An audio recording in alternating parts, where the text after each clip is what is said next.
Let's start from the beginning. Let's go. You started when you were just a couple years old. A toddler, 2 years old in Japan. My dad brought me up on stage, and ever since then, it hasn't stopped. And you started writing when? I started writing when I moved out to LA. That's when I had to basically had to become an artist, because I've been doing the impersonations and the Motown reviews and all these different shows for so long that I never got a chance to do that. So as soon as I went to LA, that's when everything started, and I found out you have to do everything by yourself. And you're also a really good dancer. So when did that start? Did you teach yourself? I don't know if I'll go that far. Oh, I saw Michael Jackson impressions. Back in the day, yeah. Best dancer of all Well, time. just being a huge Michael Jackson fan and just watching his tapes religiously and trying to, be like him, like a bunch of million kids in the world. So you were the impersonator of the king, and then the impersonator of the king of pop, and Now I'm just confused. Where do you go from here? Hopefully to the top. Just, really trying to establish myself as an artist and put out great music for everybody to love, like I love.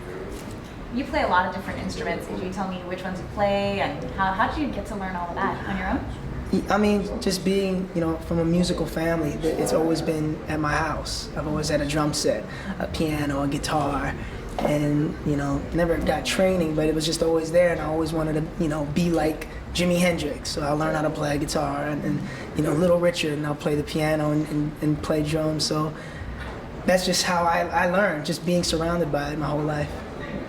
And through your life, is there one moment that kind of stands out? Like, wow. Right now, is I have the #1 record in America, and I wrote and produced and performed that song, and it took me so long to finally get where I'm at that I'm in shock right now that it's not only is it a hit, but it's a #1 record. Right. I saw a 3-year-old child with my friends. Oh, we're so happy he's playing Nothing on You. This 3-year-old was waiting all night to hear it, and it came on and he started singing with you. I mean, what's the feeling when you see something? That's just beautiful and inspiring, because you write a song because it's what you feel, and when you can connect it to people from 3 years old to 80 years old, that's just like, there's no greater feeling than that. There's a lot of people that look up to you, a lot of kids. Do they know how tall I am? I'm not the tallest person in the world. You sure they're looking up? What do you think your advice would be to them? To them, you gotta just believe in yourself and keep doing what you're doing. I know it sounds cheesy, but that's the truth. It's like, I knew I left Hawaii for a reason. I knew what I needed to do. You think you'll ever come back? To Hawaii? I have to come back. It's the greatest place on earth. Even just landing today was just like, so I'm here now, and I hope to come back many times again. You think you have a plan for your future? Yeah. Right now? I have to create my album, finish my album. Well, what's your inspiration? For what? For writing. For writing? Everything. This interview is an inspiration, because you're asking me all these questions, and now I want to go write a song about what you're telling me. Boom! Everything, whether it be like Billionaire, for instance. That was a song I wrote when I was dirt poor. No money whatsoever. And Dad. What's behind you? Anything to get into the air. Right? Is your phone off? Can you turn it off? Can you turn it off? Huh? Can you turn it off? I'll turn it off. Jesus. God. You were supposed to stop him. Okay. All right, we're gonna start with what was your inspiration? You were talking about Billionaire. Oh, okay. The song Billionaire, for instance, is I wrote when I was dirt poor, and it wasn't a song like what I do with a bunch of money and I'd go to the club and I do that. It was a song really just, to give. I'm a giving person, so I'd want if I had a lot of money, that's what I'd do. And I wanted to write a fun, quirky type song, and I think Billionaire is that. You've also written a lot of songs that other stars, have picked up and made into huge hits. Yeah. Can you mention a couple and just tell me how that must have felt? Man, I've worked with CeeLo. I've worked with a band called Cobra Starship, Brandy. I did a song for Modest Yahoo, and unreal. You know, like I never moved up to California to be a producer or a songwriter, so it just fell into place. You know, I wanted to be an artist. I wanted to do my own music, but for some reason it took me to this left turn that I just had to ride out until people started noticing it's me writing the songs, it's me singing the demos, you know. This is my music, please. Is there a feeling of not wanting to let go of certain songs because you put so much emotion? I have so many songs that I wish I would have kept, you know, because no one's gonna sell your product better than you, and there's a couple songs that I wish I kept. Damn it. In the future, do you have aspirations of also continuing to write for other people, or is it kind of like now? Oh yeah, no, of course. You know that keeps you fresh and current, and it also doesn't.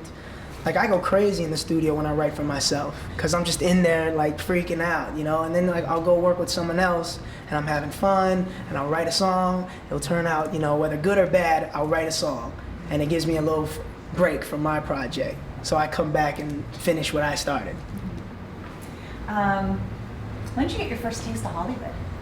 When did I get my first taste of Hollywood? When I moved there. It's not Hawaii. It's a whole another animal, you know, and people are different out there. Is it the dog eat dog world that we kind of? Yeah, you know, everyone in Hawaii is already living in paradise, so everyone's really content. You know, out there, you got guys like me who are trying to get in this music or trying to get into acting, so it's a whole different mentality, you know. How do you stay grounded? I'm not grounded. I'm the best. The best in the world. No. Because I've struggled for so long, and you know, at the end of the day, I do music, and which is supposed to make you happy, you know, and that's really, I don't see how you can take yourself too seriously when you're doing music, you know. It's like, this is my outlet to have fun and to perform these songs in front of people, so being egotistical is not really my style. And you started with Michael Jackson and Elvis, and you're from Hawaii. Do you ever incorporate any of that into your current shows? Yeah, I'll slip it in once in a while.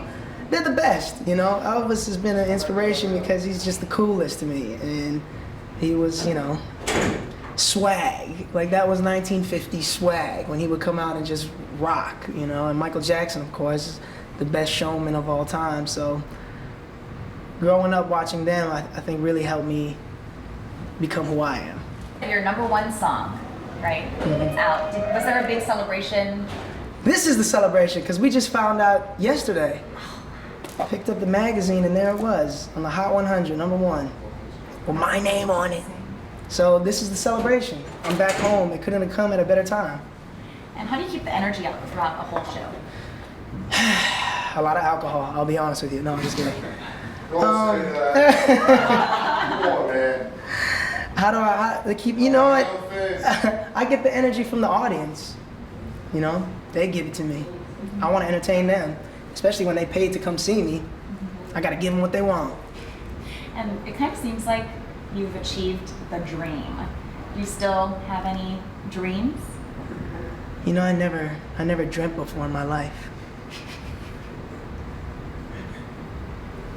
Acting? Do I have any dreams? You know what? I think all musicians want to be, you know, dabble in acting and get their Purple Rain on. And, you know, like every musician wants to do that. It just has to fall into place. You know, another dream, or is this it? My dream is to make enough money to come back home and take care of my family. That's my dream. Once I do that, I'll be good. You're gonna make me cry. I feel like I'm gonna cry. Thank you. Cool. That's great. Thank you. Thank you so much, and have a wonderful show. All right.